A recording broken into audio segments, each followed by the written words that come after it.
자, 상가 임대 계약을 2018년 12월 24일부터 20년 12월 30일까지 했어요. 그러니까 임대차 계약이 하루 남은 시점에 상가 계약 갱신을 연장 안 하겠다라고 임대인한테 얘기한 거죠. 임대인은 이렇게 주장했어요. 3월 29일까지 월세랑 관리비를 받을 거야. 임차인은 원래 계약대로 돈 돌려줘 라고 한 거예요. 묵시적 갱신과 계약 만료가 붙은 거죠. 너무 놀래서 채팅을 칠 수도 없는 상태가 된 거죠. 그쵸?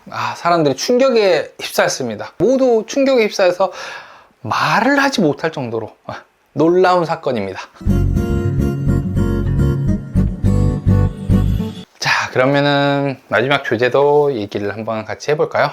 요거는 조금 알아둬야 되는 내용 같아요. 되게 중요한 부분이어가지고 일단 세 번째 주제 얘기해볼게요. 이게 상가임대차에 관련된 내용이어가지고 꼭 한 번씩은 보셨으면 좋겠어요. 이게 뭐냐면은 요 대법원 판례가 나온 거예요. 자, 임대차 보증금 상가 건물 임대차 계약에 묵시적 갱신이 문제가 된 사건.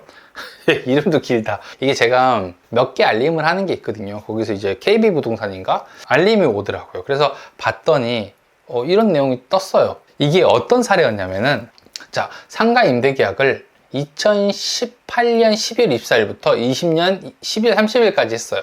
그러니까 이제 2년간 상가 임대차를 했는데, 여기서 이제 장사를 하시던 분이 2020년 12월 29일, 그러니까 임대차 계약이 하루 남은 시점에 상가 계약 갱신을 거절하겠다. 그러니까 연장 안 하겠다. 라고 건물주, 임대인한테 얘기한 거죠.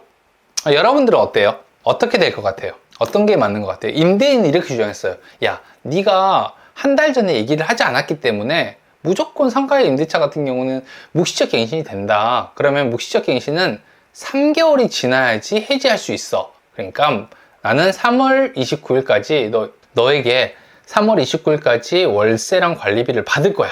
이렇게 얘기를 한 거고, 임차인은 내가 만기가 되기 하루 전이지만 만기 되기 전에 얘기했으니까 원래 계약대로 2020년 12월 30일 날 해지할 거야. 돈 돌려줘 라고 한 거예요. 그러니까 묵시적 갱신과 계약 만료가 붙은 거죠. 와, 이건 우리 상식적으로 생각을 해야 돼요. 상식적으로. 저는 너무나 당연하게 임대인의 주장이 맞을 거라고 생각했어요. 그렇잖아요. 하루 전에 계약을 해지하겠다라고 얘기를 하게 되면 임대인 입장에서도 되게 곤란한 거고, 이미 묵시적 갱신이 된 거라고 생각을 하겠죠. 이게 맞지 않나요? 일반적으로 봤을 때, 여러분들이 봤을 때 어때요? 일반적으로 봤을 때 그렇지 않나요? 그래서 저는 이게 당연히 맞다라고 생각했어요. 임대인 주장이 맞다라고 생각을 했는데, 대법원의 판단은 상가의 임차인이 임대차 기간 만료 1개월 전부터 만료일 사이에 갱신 거절에 통지를 한 경우 해당 임대차는 묵시적 갱신이 인정되지 않고 임대차 기간의 만료일에 종료한다고 봐야 한다.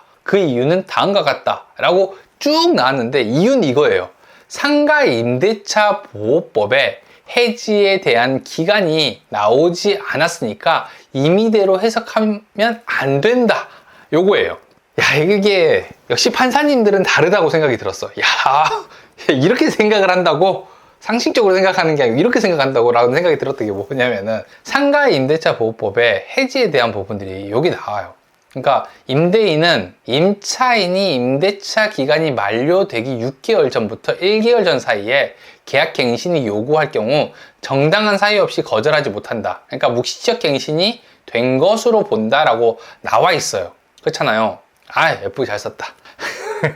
자, 됐다라고 봤는데 판사님들은 생각이 달랐던 거죠. 야, 여긴 임대인은이라고 적혀 있잖아요. 임대인은. 그러니까 임차인이 하는 건 아니고 임대인이 이렇게 한다라고 나와 있는 거지, 임차인에 대한 내용은 안 나왔어. 임차인이 어떻게 하라는 내용 안 나왔잖아. 그러니까 네가 임의대로 해석하는 게 아니라 만기일 전까지만 통지하면 해지할 수 있는 거야 라고 판단한 거죠. 그렇죠? 여러분도 충격을 받으셨죠?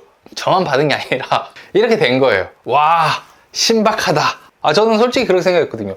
이게 말이 된다라고 생각해? 라고 해서 제가 다 읽어봤단 말이에요. 근데 상가임대차 보호법에 임차인의 계약 해지에 대한 부분들이 안 나왔더라고요. 그러니까 임대인은 1개월 전까지 얘기하지 않으면은 계약 갱신을 거절하지 못한다. 그러니까 무조건 해줘야 된다라고 나와 있는데, 임차인은 어떻게 해지해야 된다는 말이 안 나와요. 근데 주택임대차 보호법은 이게 나오거든요.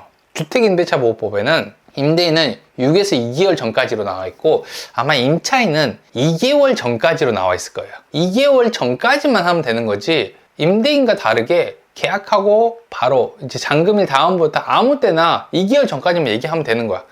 요 내용은 알고 있었어요, 제가. 근데 상가의 임대차에 임차인, 그러니까 세입자죠. 들어가서 장사를 하시는 분들은 만료 하루 전이라도 계약 해지를 요구할 수 있다는 거죠. 와, 좋겠다.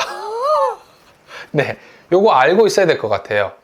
생각 못 해봤습니다. 한 번도 못 해봐가지고 이거는 중개하시는 분들도 알고 있어야 되고 장사를 하시는 분들도 어느 정도 상식적으로 알고 있어야 될 것 같아요. 좀 특이하지 않나요? 여러분들 생각은 어때요? 한번 남겨주세요.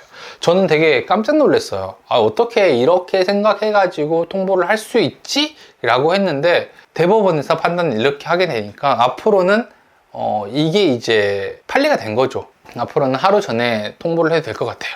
물론 이게 흔한 경우는 아니에요. 왜냐하면 상가 같은 경우는 우리가 보통 권리금이 있잖아요. 권리금이 있다 보니까 이렇게 얘기하는 게 권리금이 없는 집이면 모르겠지만 권리금이 있는 경우에는 그럴 가능성이 되게 낮겠죠.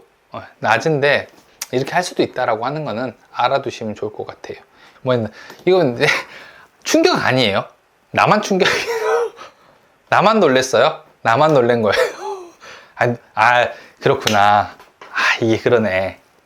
너무 놀래가지고 지금 채팅을 못 치고 있는 거지.